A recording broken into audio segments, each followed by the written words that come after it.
നിനക്ക് ഭ്രാന്താടാ എന്ന് നെതന്യാഹുവിനെ ചീത്ത വിളിച്ചു എന്ന് പരസ്യമായി സമ്മതിച്ച് അമേരിക്കൻ പ്രസിഡന്റ് ഡൊണാൾഡ് ട്രംപ് തന്നെ പലപ്പോഴും പോളിസി സ്ഥിരത, മനസ്ഥിരത, ബുദ്ധിസ്ഥിരത തുടങ്ങിയ കാര്യങ്ങൾ കുറവാണ് എന്ന് അമേരിക്കയിൽ അദ്ദേഹത്തിന്റെ വിമർശകർ പറയുന്നുണ്ട്.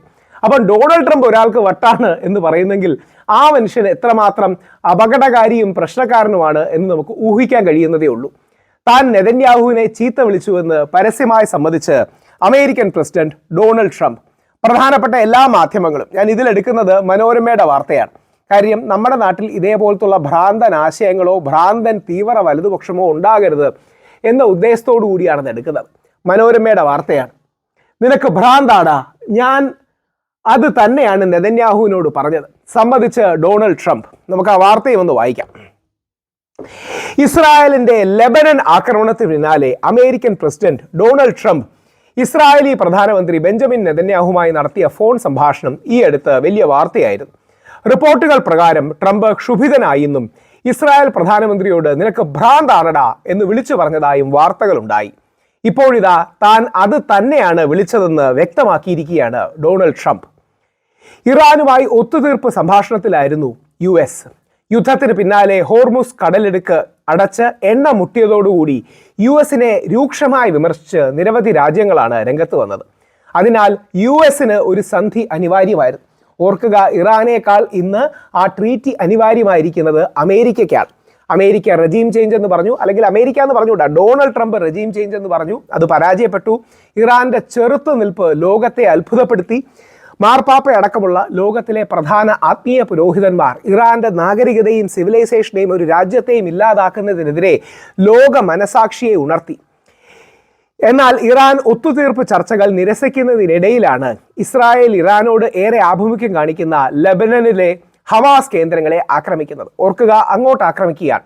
ലെബനന് എതിരെ ഇനിയും ആക്രമണം നടത്തിയാൽ രാജ്യാന്തര തലത്തിൽ ഇസ്രായേൽ കൂടുതൽ ഒറ്റപ്പെടുമെന്നും US സഹായിക്കാൻ വരില്ലെന്നും ട്രംപ് മുന്നറിയിപ്പ് നൽകിയെന്നും ലെബനനിൽ ഹിസ്ബുള്ളക്കെതിരെ എന്ന് പറഞ്ഞ് സാധാരണക്കാരുടെ ജീവൻ എടുക്കുന്നതിൽ ട്രംപ് കടുത്ത അതൃപ്തി പ്രകടിപ്പിച്ചുവെന്നും രൂക്ഷമായ ഭാഷയിലെ ഫോൺ വിളി കുറച്ചു സമയം നീണ്ടു നിന്നുവെന്നും കഴിഞ്ഞ ദിവസങ്ങളിലാണ് വാർത്ത പുറത്തു വന്നത്. ഫോൺ വിളിക്ക് പിന്നാലെ ബെയ്റൂട്ടിൽ ഇനി ആക്രമണം നടത്തില്ലെന്ന് ഇസ്രായേൽ അറിയിച്ചു.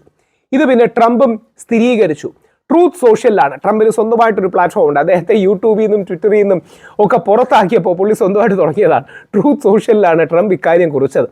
US പ്രസിഡന്റുമായി താൻ സംസാരിച്ചുവെന്നും ബെയ്റൂട്ടിൽ ഇസ്രായേലിന് നേരെ ആക്രമണം ഉണ്ടാകാത്ത പക്ഷം ഇസ്രായേലും ആക്രമിക്കില്ലെന്നും അതേസമയം തെക്കൻ ലെബനിലെ സൈനിക നടപടി തുടരുമെന്നും നെതന്യാഹു പ്രസ്താവന ഇറക്കി.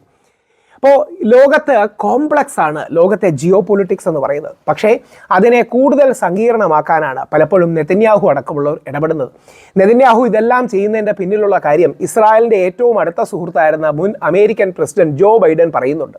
തൻ്റെ രാഷ്ട്രീയ സർവൈവലിന് വേണ്ടിയാണ്. ഒന്ന് ഓർത്തു നോക്കുക, നിങ്ങളുടെയും എൻ്റെയും ജീവിതം, നമ്മുടെ അടുക്കളയെ വരെ ബാധിച്ച, നമ്മുടെ വിലയെ ബാധിച്ച, നമ്മുടെ പോക്കറ്റിനെ ബാധിച്ച ഇത്തരം കാര്യങ്ങൾ ചില വ്യക്തികളുടെ വ്യക്തി താല്പര്യങ്ങൾക്ക് വേണ്ടിയാണ്.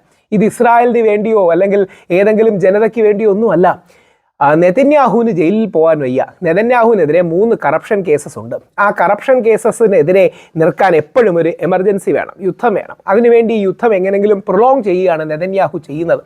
അങ്ങനെ ചില ആൾക്കാരുടെ സ്വാർത്ഥ താല്പര്യം കാരണം ലോകത്തിന് എത്രമാത്രം ബുദ്ധിമുട്ടുണ്ടാകുന്നു എന്നൊന്ന് ആലോചിച്ച് നോക്കുക. അതായത് മനുഷ്യന് ഭ്രാന്ത് പിടിച്ചാൽ ചങ്ങലക്കിടാം, ചങ്ങലയ്ക്ക് ഭ്രാന്ത് പിടിച്ചാൽ എന്ത് ചെയ്യും? ആ ചങ്ങലയ്ക്ക് ഭ്രാന്ത് പിടിച്ച അവസ്ഥയാണ് ചില ലോക നേതാക്കൾക്കുള്ളത്.